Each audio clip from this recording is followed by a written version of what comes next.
The word jihad is mentioned in the Quran about 41 times. The words mercy, peace, and compassion are mentioned about 355 times. Yes, come in. Come on in, Riaz. Sit down, please. Contrary to popular belief in most Western cultures, Islam is a religion that preaches peace and tolerance. Yes, Patricia.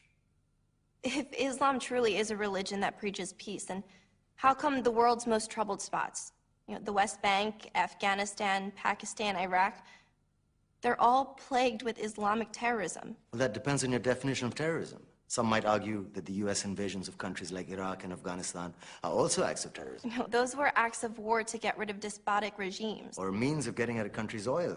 Conspiracy theories. Well, May I? Yes, please. Go ahead, Riaz.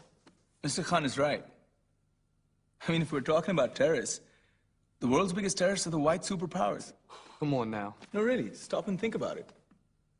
Explain 9/11. Okay. Do you know how many people died in the Twin Towers strike? Around 3,000.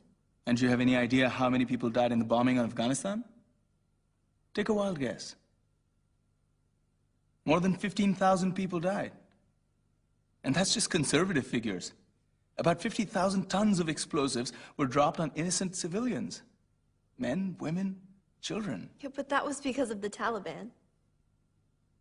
Now that you brought it up, did you know that the Taliban was a creation of the CIA to fight the Russians? Whatever. They were still harboring terrorists. Yeah, right. Terrorists that were never found. Just like the weapons of mass destruction that were never found in Iraq. Do you want to get into the death toll in Iraq? 500,000 civilians and counting.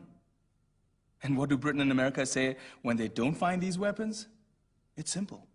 They just say sorry.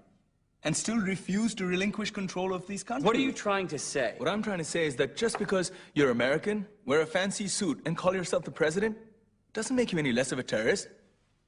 I'm saying that if you don't stop meddling in other people's countries, you will face a backlash. If Muslims like you feel that way, then why don't you get out of our country?